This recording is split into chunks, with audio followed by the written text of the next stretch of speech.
妈，这啥呀？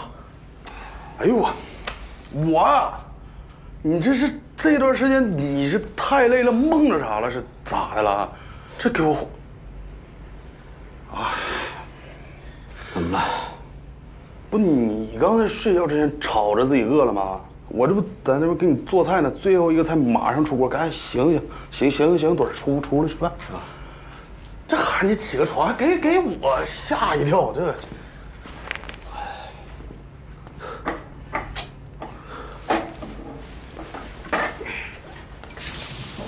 你这地儿澡堂子改的呀，不错呀，啊！不是你进去之前告诉我赶紧换个安全的地方，这地儿你来时候还没看着吗？曲径通幽，固若金汤。哎呀，我先来个精神食粮吧。那你可搂着点喝啊，那个劲儿大。哎，啊，咸淡正好，尝尝啊。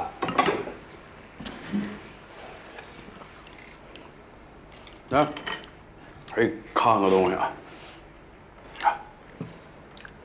大胖小子，前两天送他们娘俩的时候拍的。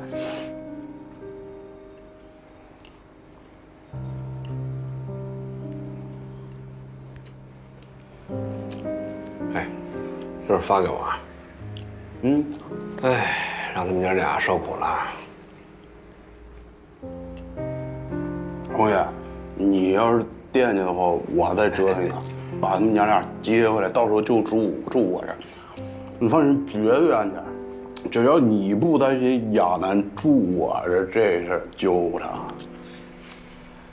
行了，别开玩笑了。哎，你这一段跟峰哥见着没？反正有空你去看看他，跟他聊聊天什么的。我觉得他最近状态不好。啊？你俩还讲着啊？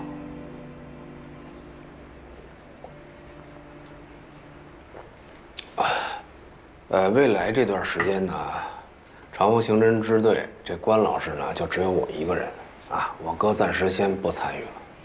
就你哥那一摊，你自己能盯得了吗？盯得了吗？了吗是谁呀？了啊！我还告诉你，我这刚一上岗就帮他们破了一案子。那你自己给破一个？那你你等，别自己喝呀，这杯得敬你啊！神呢，关老师，胡哥干了啊！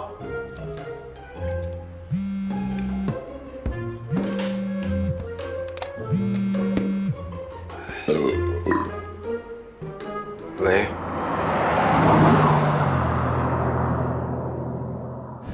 这个什么呀？就是小周重新查张亚红工位的时候，在他抽屉里发现了。里面大概意思啊，就是说高栋也是自愿把他那套别墅的另一半产权赠与张亚红。怎么样？我没说错吧？啊？那关于这个张亚红失踪的资料，向阳那边怎么说？他们已经送过来了。那行吧，那赶紧发动这个全队的资源，把人找出来。人我们已经找到喽。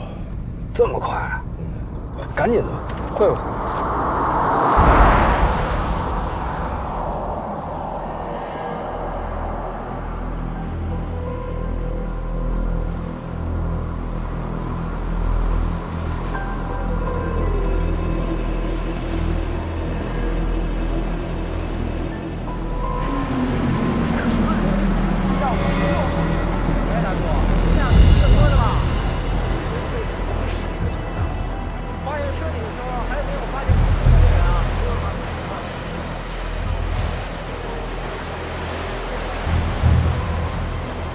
你不是要会会他吗？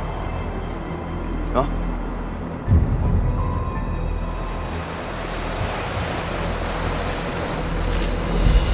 张亚红，你确定这是张亚红吗？都上了京港的头条新闻了。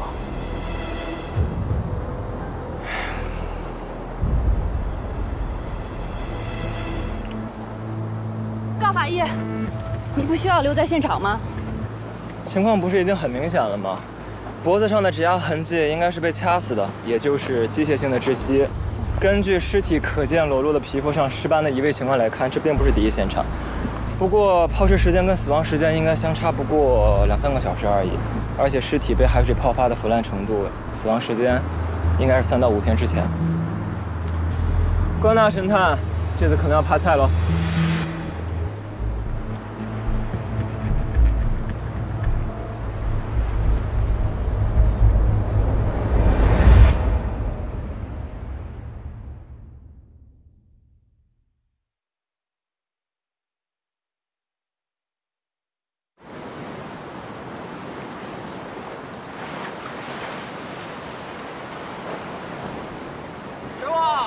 我先帮他们把尸体抬回队里啊！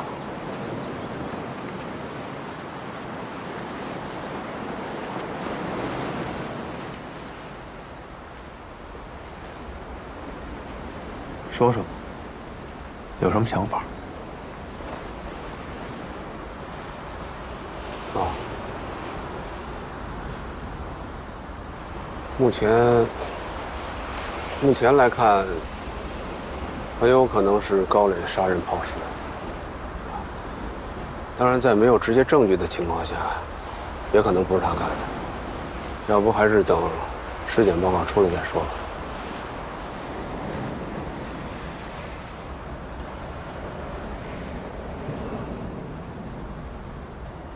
高磊开车爬了个坡，是不是就是为了把尸体运到这儿来抛尸啊？在返回的路上不小心从山坡上摔了下去。这也说得通啊，为什么120把他送到太平间的时候身上没有车钥匙？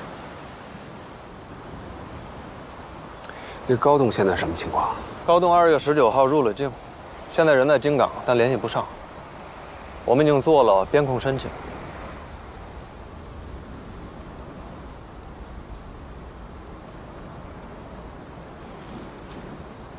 我不是找你茬儿啊，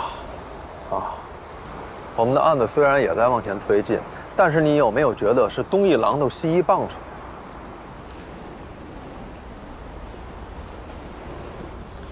你这话是不是在暗示我，你无时无刻都在想着关洪峰？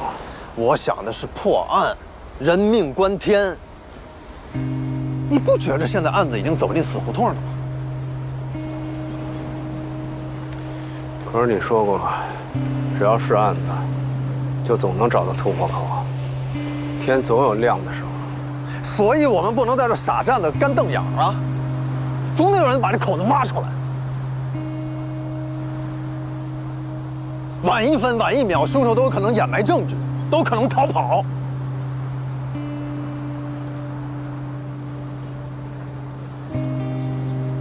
这个人只能是你哥，关洪峰。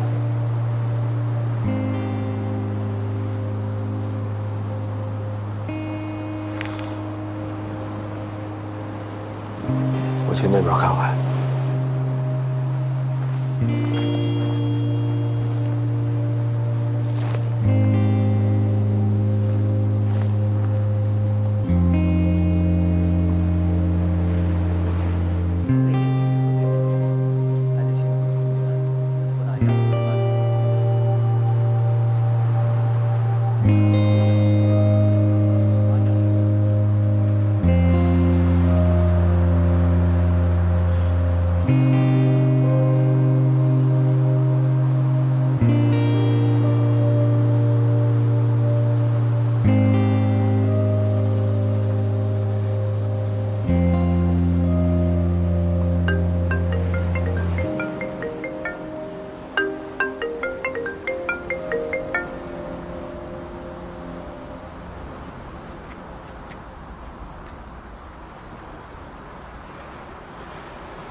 周璇，你跟关洪峰到底在捣鼓什么？啊？高磊的案子还没有查出个所以然，怎么现在突然冒出个尸体啊？你们想上热搜啊？是不是不想干了？啊？还是没拿我这个橡皮图章当回事啊？我告诉你，现在局里面领导电话我这都快打爆了。再给你2天的时间，赶紧给我查清楚，不然，给我卷铺盖一人走人。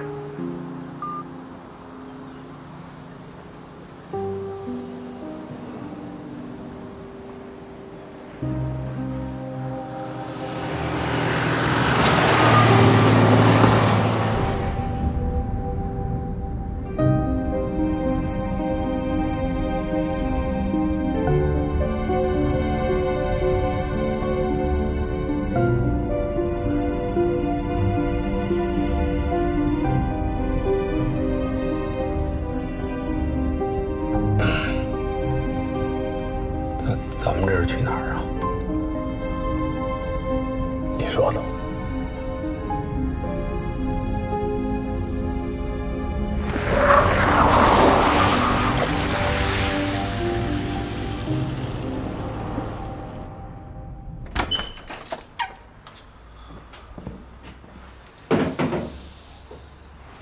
进来啊！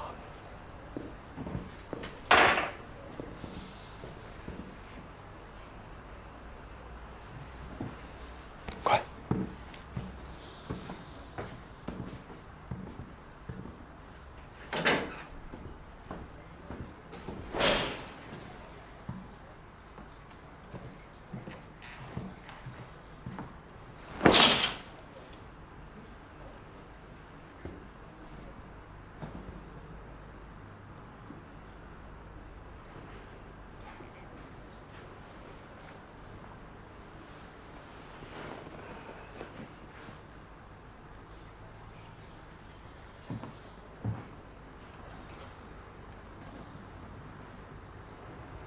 我为什么要帮助你们？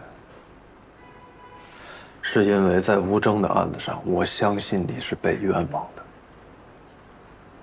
你知道的，这对我而言，不仅是丢官罢职那么简单，很可能有坐牢的风险。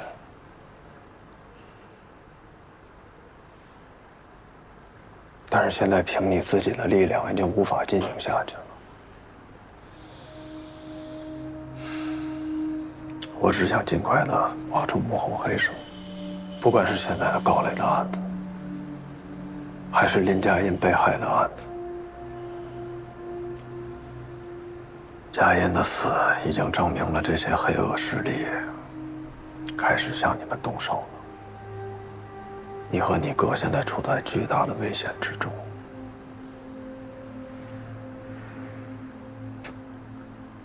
我们现在是在和时间赛跑，只有尽快的查出真相，才能尽早的结束这一切，你才能堂堂正正的走出这扇门。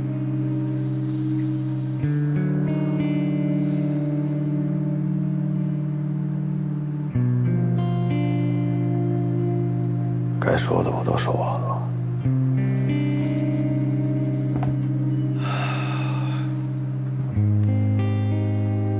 从现在开始，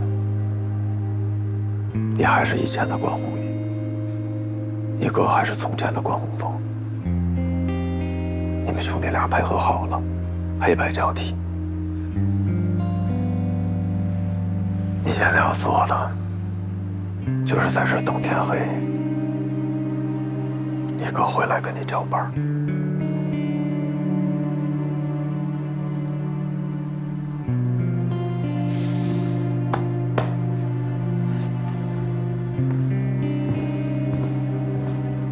周迅，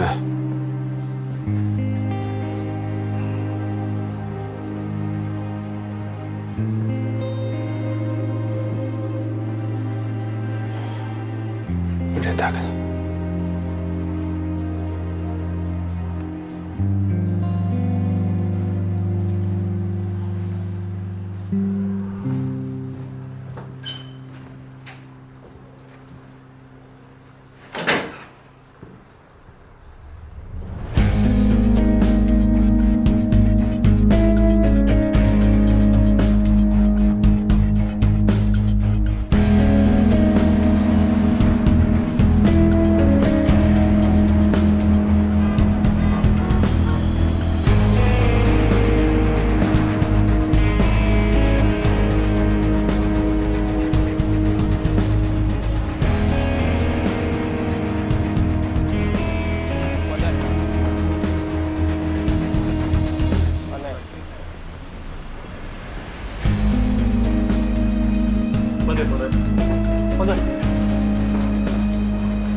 换队。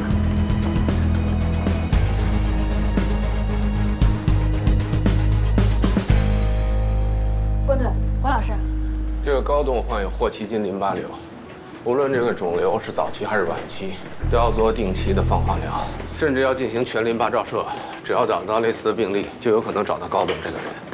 比较困难，我已经询问过了。高东是在美国治的病，基于医患保密原则，就算我们把电话打到大洋彼岸去了，人家也不会透露什么的。关队，刚要去找您，这个是张亚红的临时实践笔记。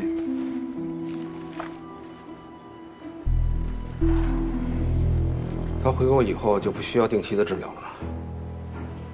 他在国内有没有固定的住所？有，但是一直在对外出租，从来没有回去过。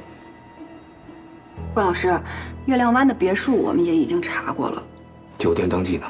我们已经把高东的身份信息登记录入了。但凡他是持身份证登记入住酒店的话，我们这边都会得到反馈的。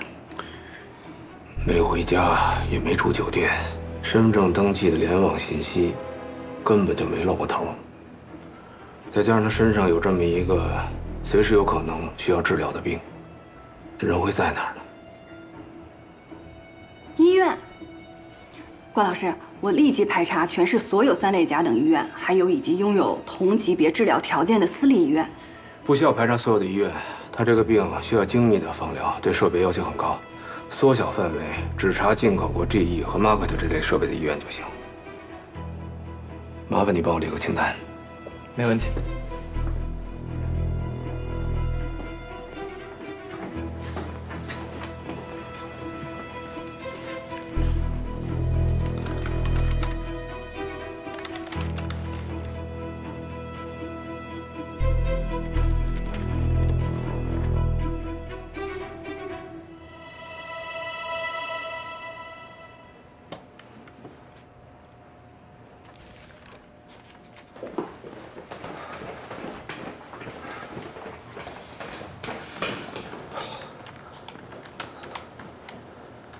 老关，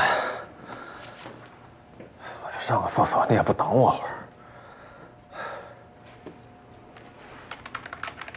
张亚红实验报告有新发现吗？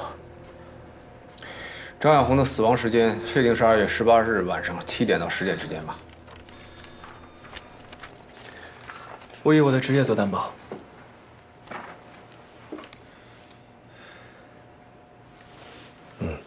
按这个顺序排查，我处理他。哎，你等我一会儿。哎，老关，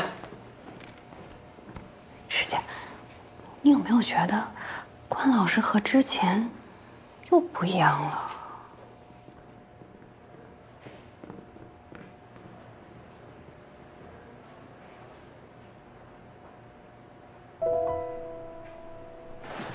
要去哪儿啊？去趟南京的啊，我跟你一块儿。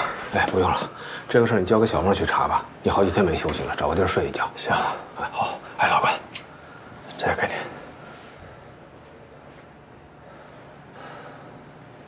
走了，哎。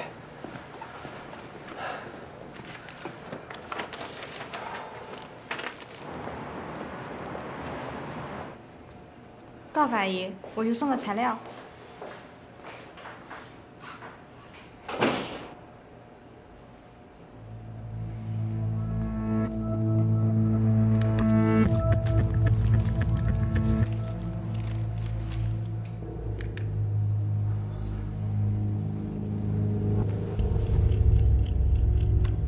那你抢什么笔记本嘛你啊！我不给你都不行，生拽你的。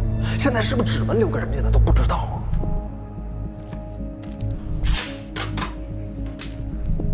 师姐，你有没有觉得关老师和之前又不一样了？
睡着了。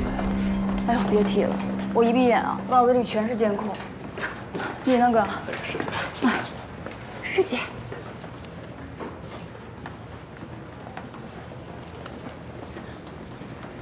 哎，咋了？之前周哥不是让我查213物证案的物证箱吗？我又查了一遍，那个缺了一把手电的包装盒，上面呀，一点痕迹都没有。你不觉得特别奇怪吗？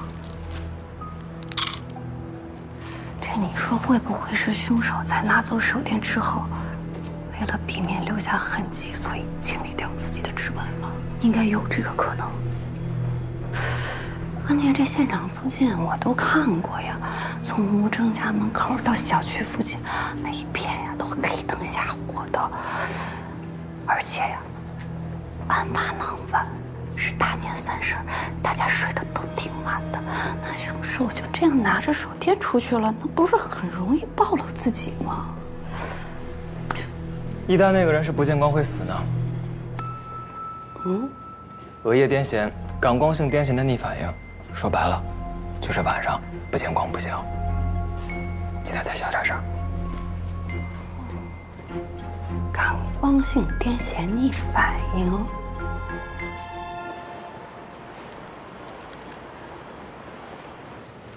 关队，通过 SIM 卡的初步核实，已经确认是张亚红的手机。不过现在内存卡跟手机内置硬盘都损坏了，我们还在尝试进行数据恢复。抓紧时间。好，还有这个。高磊的手机也已经破解了，这是18号到20号所有的通话记录。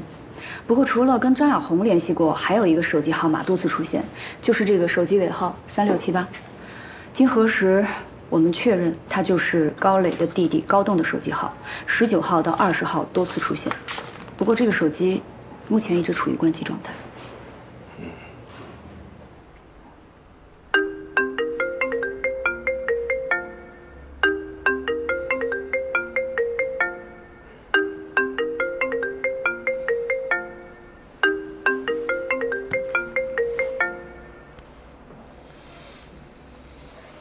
哎，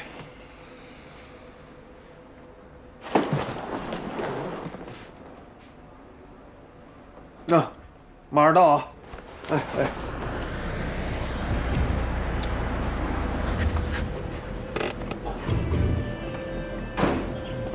关队，玩呢，王在楼上呢，赶紧的。啊，哎，师傅啊，哎，这是高栋主治医师这边。哎，你好，你好，人什么时候找着了20分钟前。啊，现在情况怎么样？哎，您看看就知道了。啊？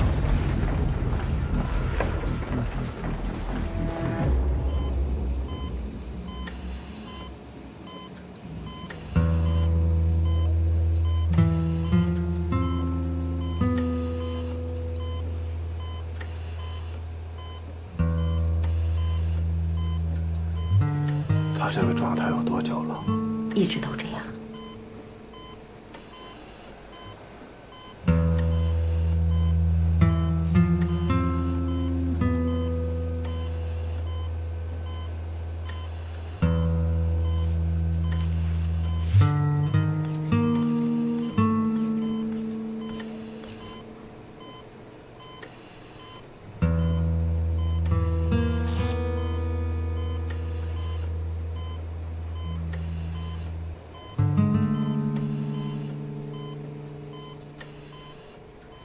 高先生在飞机上的时候就已经感觉不太好了，下了飞机就直接过来了。因为事先有预约，所以立刻安排了治疗。第2天，高先生的病症也有了缓解。不过从第3天开始，高先生好像突然对放疗的反应非常大，不但一直呕吐，而且还伴有一些惊厥的症状。所以我们就给他用了镇定剂。昨天晚上情况一度危机，连升压泵都用了。医生，霍奇金淋巴瘤这种病症是不是特别罕见呀？这种病其实在中青年人当中比较常见，而且也比较有希望治愈。但是像高先生这种病情恶化的非常快，我总觉得是因为他的个人意志消沉，自己放弃了自己的生命。那我们能不能检查一下他的随身衣物？还是要经过患者本人的同意。等镇定剂的效力过了之后，你们亲自问他吧。他住进来这几天有没有离开过医院？这个我不太清楚，不过以患者现在的身体状况来看，哎，您好，我这发现你们这医院不装监控了。是这样，像我们这种私立医院，一般比较重视患者的隐私，像病房这种涉及患者隐私的地方，我们是不会装监控的。那如果高东要是醒了的话，麻烦您第一时间通知我们。哎，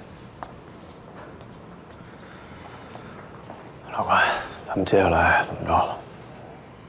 去方桥地铁站，再看看监控。好。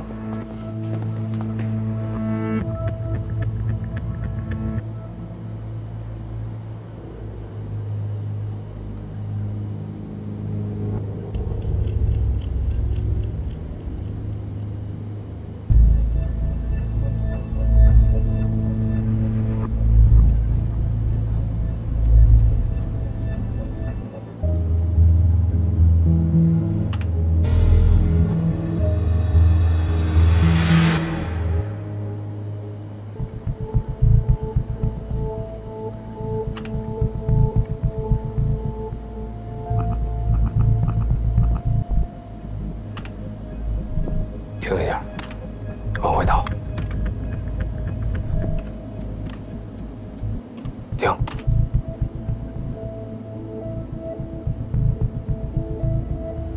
放。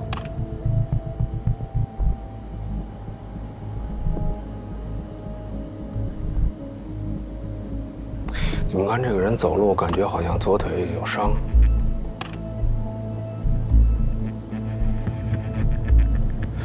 刚才在医院的时候，我注意到这个高栋左腿膝关节以下也是装了牵引的脚程，而且这监控里这人所穿的衣服，好像跟高栋病房里的衣物基本是一致的。也就是说，这个人就是高栋。哎呀，要这么看的话，假设高栋知道高磊杀了张亚红，愤怒之下，很有可能逼死了自己的亲哥。当然了，也不排除是意外或者是自杀什么的，但我觉得这种可能性不大。你觉得呢，老关？在没有充足的证据能够证明高磊是他弟弟逼死的情况下，任何可能都存在。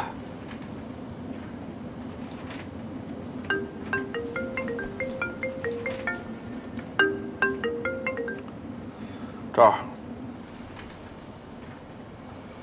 好，我知道了啊。张亚红的手机数据恢复了。从那天起，我一滴酒都没沾。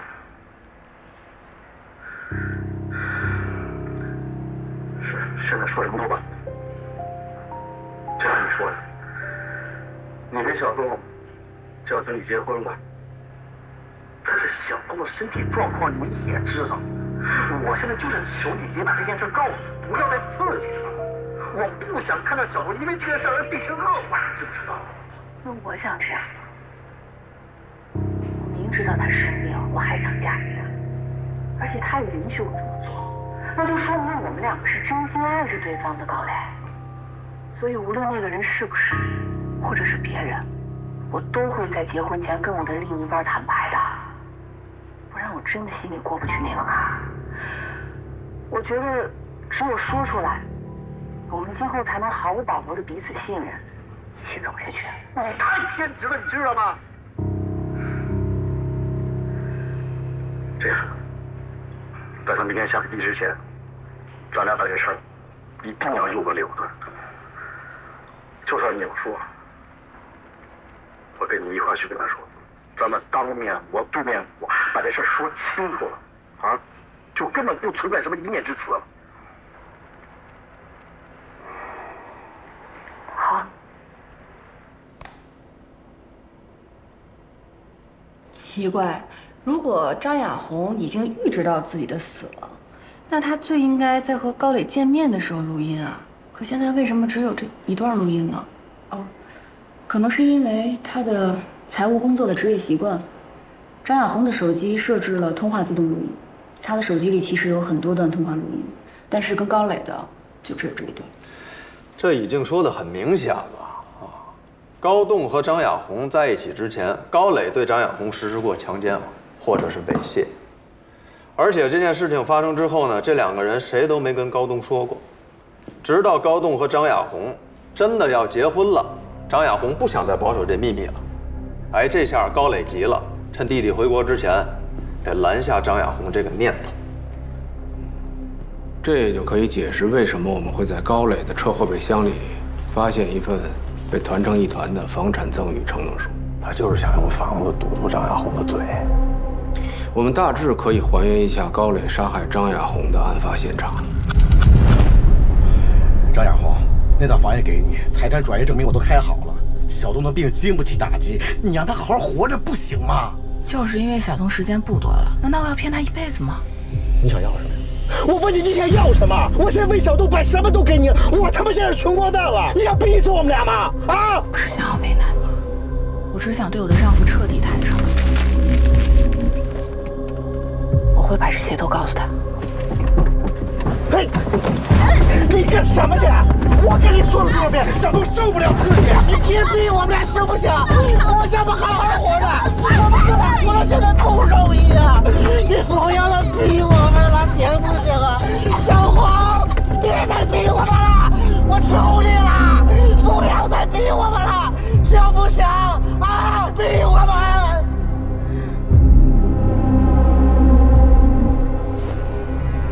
小黄。小黄，不管是出于主观的故意，还是意外失手，高磊杀了张雅红，并且把尸体运到了蓝鲸岛，意图抛尸。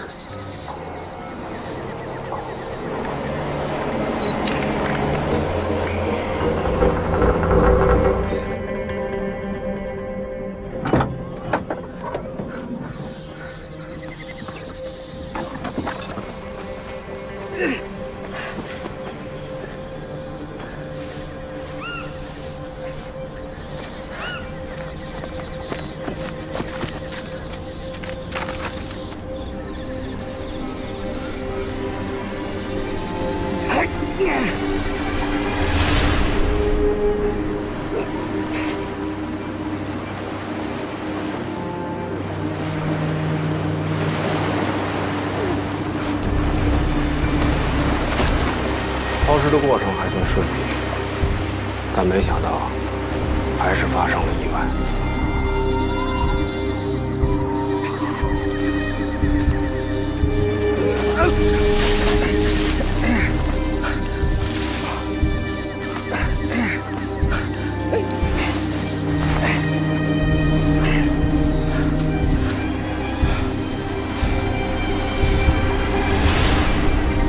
知道他生病了，我还想嫁给他，而且他也允许我这么，那就说明我们两个是真心爱着对方。到现在为止，只有说出来，知道我到底要的是什么，我们今后才能毫无保留的彼此信任。说什么，我都会这么做。而且我也希望，我想说出来之后，他能自己做说什么，只有说出来，那就说明他也明是真心爱着对方。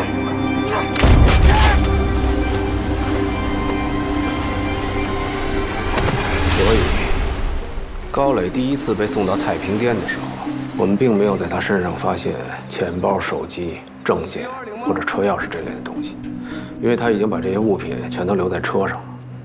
我们在他手心上发现那个类似于被玻璃划伤的伤口，很有可能就是他砸手机的时候不小心留的。折腾这么大一圈，现在和太平间的监控也就算对上了。高磊爬出冷藏柜，偷了一件白大褂，溜出太平间。老关啊，只要你一上了道，这屁股就跟坐火箭一样高，实在是高。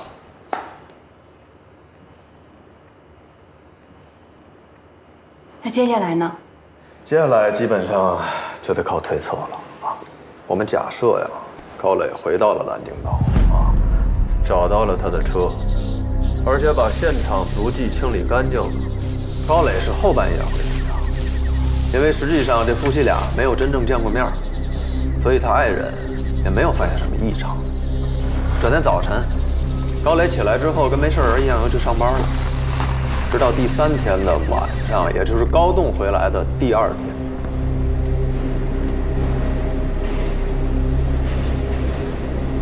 冷静点行不行？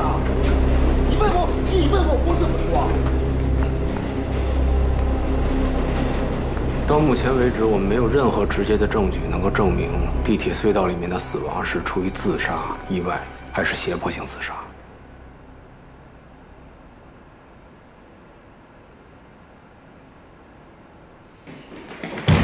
是吧？你猜怎么着？这跟你说多少次了，稳重点！哎，人老一惊一乍的。你猜怎么着？我不猜，说。高磊的车钥匙找着了，哪儿找着的？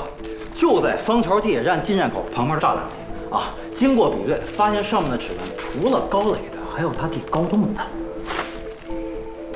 行，走啊，师傅。